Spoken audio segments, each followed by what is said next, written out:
पहले तो मैं पाकिस्तान के उन मंत्री का धन्यवाद देता हूं कि जिस बात को अब तक नहीं कबूल रहे थे उन्होंने कबूल ली। आतंकवादी घटना कराना अगर बहुत बड़ी कामयाबी मानी जाती है या अचीवमेंट माना जाता है सरकार का, तो सिर्फ एक ही चीज दिखाता है कि पाकिस्तान एक आतंकवादी देश है। जितना इसके ऊपर दुनिया अलग अलग प्रतिबंध लगाए उतना ज्यादा अच्छा है दुनिया के लिए। और आपको मालूम है कि हमने तो हमेशा से यही कहा है, सरकार ने भी यही कहा है कि पाकिस्तान के द्वारा हम परोक्ष युद्ध को झेल रहे हैं और पुलवामा के अंदर सारे तार पाकिस्तान की तरफ दिखते हैं।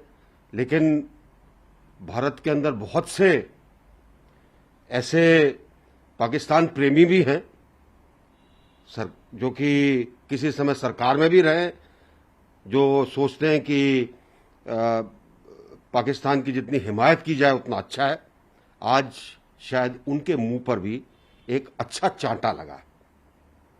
सर, आपने जो जिक्र किया, मैं और जब पुलवामा का हमला हुआ कुछ समय के बाद, चूंकि चुनाव भी होने थे, तो जो विपक्ष की कई पार्टियों ने सरकार की नीयत पर सवाल उठाया था और कुछ पार्टियों ने तो यहां तक कह दिया था कि सरकार जो है सैनिकों की शहादत को इस्तेमाल कर रही है चुनाव के लिए।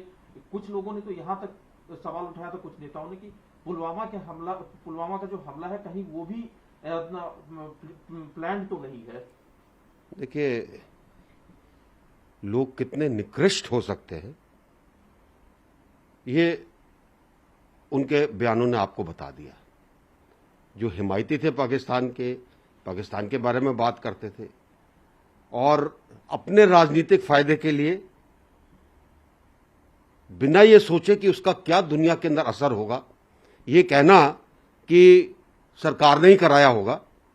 और इसीलिए इससे पहले भी इसी पार्टी ने एक भगवा आतंक की बात की थी, एक उसका बड़ा वो रूप बनाना चाहा इन्होंने। ऐसे लोगों के ऊपर जनता को लेश मात्र भी विश्वास नहीं करना चाहिए, बल्कि मैं तो ये कहूंगा कि इनको खुले में जूते लगाने चाहिए। सर, जो पाकिस्तान स्वीकार किया है कि पुलवामा में हमला कराया, एक बात हमेशा से उठती रही है, हिंदुस्तान का एक हमेशा से नजरिया रहा है कि वहां पर आतंकवादी जो संगठन है उनकी पुष्टपनाही होती है, उनको सपोर्ट मिलता है।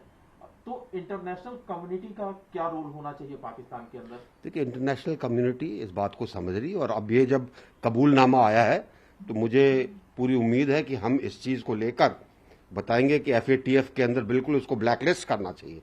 अभी वो ग्रे लिस्ट में, पर इसको ब्लैकलिस्ट करना चाहिए। इसको कोई किसी भी तरह की मदद कहीं से ना मिले, ताकि इनके लोगों को पता चले कि आतंकवाद का समर्थन करने वाला देश बिल्कुल दुनिया से अलग थलग हो जाए। सर, एक आखिरी सवाल है सर, बस इमरान तरह से अभी वहां पर घिरी हुई है पाकिस्तान की जितनी अपोजिशन पार्टियां हैं, उनके खिलाफ मोर्चा खोले हुए हैं, गृह युद्ध की आशंका है। तो क्या इमरान खान सरकार इस तरह की बयानबाजी करके भी कुछ ऐसा लगता है कि वो एक नेशनलिज्म को हवा देना चाह रही है? देखिए, ऐसा है कि पाकिस्तान के अंदर जो कुछ होता है उसके पीछे उनकी सेना का बहुत बड़ा हाथ होता है। अगर आतंकवाद आज पनप रहा है और वो हमारे साथ परोक्ष युद्ध कश्मीर को लेकर कर रहे हैं, वो सिर्फ इसलिए कि उससे पाकिस्तानी सेना का अस्तित्व कायम रहता है। उनको जो पावर मिली हुई है वो उनको मिलती रहती है। वो सबको डराते हैं कि अरे पता नहीं क्या हो जाएगा।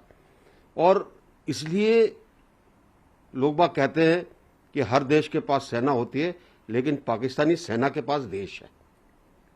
तो ये मैं नहीं सोचता कि पाकिस्तान सरकार लोगों को बहला फुसला रही है ये कहकर, बल्कि लोगों को बता रही है कि कितने निकम्मे हैं। लेकिन हमारी सेना सर कहाँ खड़ी है जब अपोजिशन की पार्टियां जो है सेना तक पर सवाल उठाती हैं? जो चीन, जिस तरह से चीन का इंकर्शन हुआ या चीन के साथ जिस तरह से झड़प हुई, उस पर तक सवाल उठाए जाते हैं, सरकार से लेकर के सेना तक पर सवाल उठ जाते हैं। ऐसा है कि जब लोग अपने देश की जगह दूसरे देश के साथ प्रेम दिखाते हैं तो माथा ठनकना चाहिए कि इसके पीछे क्या है।